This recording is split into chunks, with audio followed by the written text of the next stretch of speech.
Hello, I'm James Keating. Welcome to our Ring third installment. In this third installment, let's talk about using a tool with another tool, a ring. In the first two, we were just looking at structured hand positions, talked a little bit briefly about what structure is, 45-degree angle, and that's what this is a governor.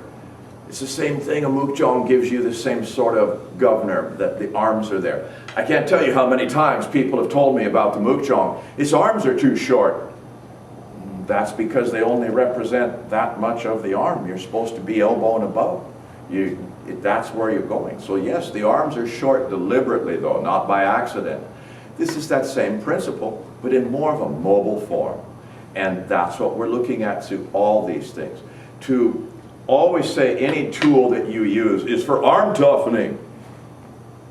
That is the sorriest thing. It may or may not do that, but that is definitely not the point. And if that's all you get out of these things, wow, you need to go back and reassess your training, or your teacher perhaps, because that's external. That's one of the lower forms of things.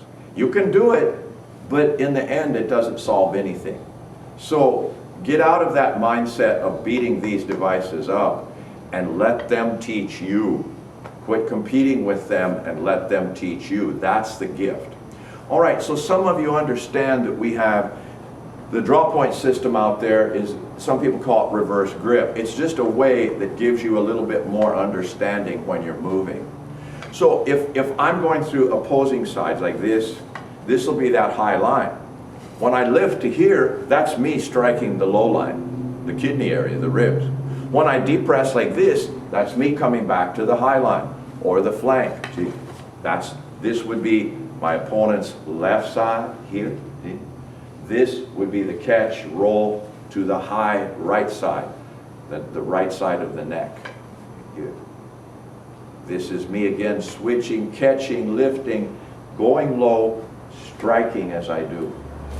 So you practice some of your draw point 1, 2, and again, people always go, do I have to lift my palm up? Yes, that's the logic when you go to the low line.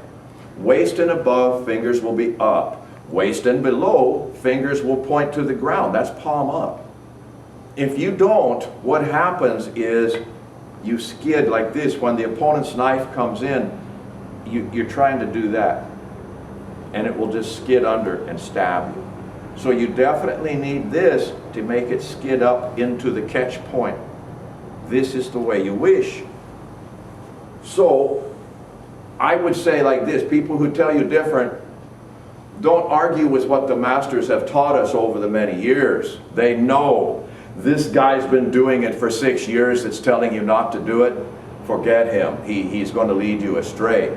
And if this is your teacher, your workout partner, look, there it is. That's exactly what I want. Those of you that know how to do palasut, I hook like this, I lift, I strike. What's next? I come up and cut. You see? If you know the palasut drill, it's right here. What I'm asking you is to work the opposite flanks. A stab here and a stab here, like that. So that's 1, catch 2. I move. 1, hit. Low, high. 1, 2.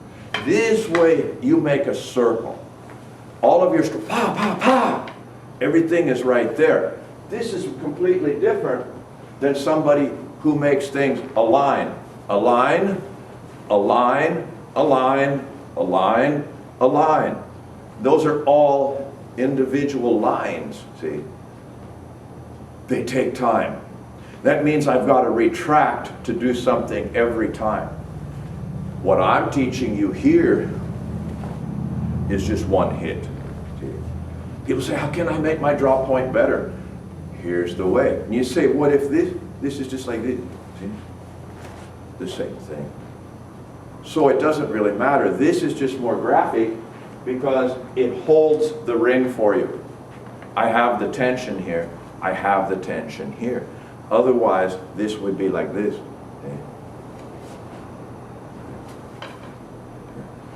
I'm in this position. Now, I'm in this position.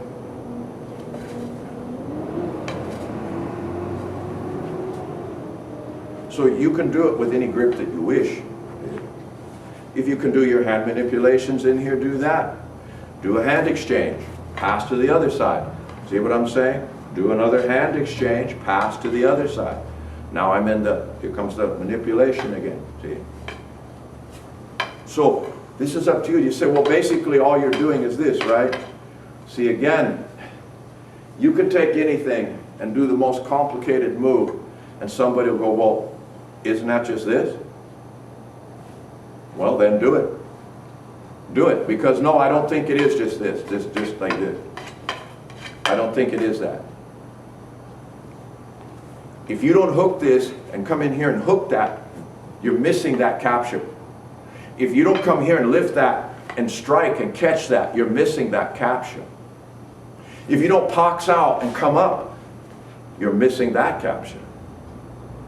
If you don't understand where, let's say, in this, that's a lock, believe it or not, where in this structure of things that you're going to what? Do your hand off? Then you need to work on that, because that's your timing. So the third installment is about you taking a tool with another tool and monkeying around a bit and figuring out, what am I doing here? What am I doing here? And what does this represent? Usually that's me putting the meat grinder on somebody, the grip, to where when you grab them there, right? And that's the hook. That's the pin. That's the capture. That's the kill.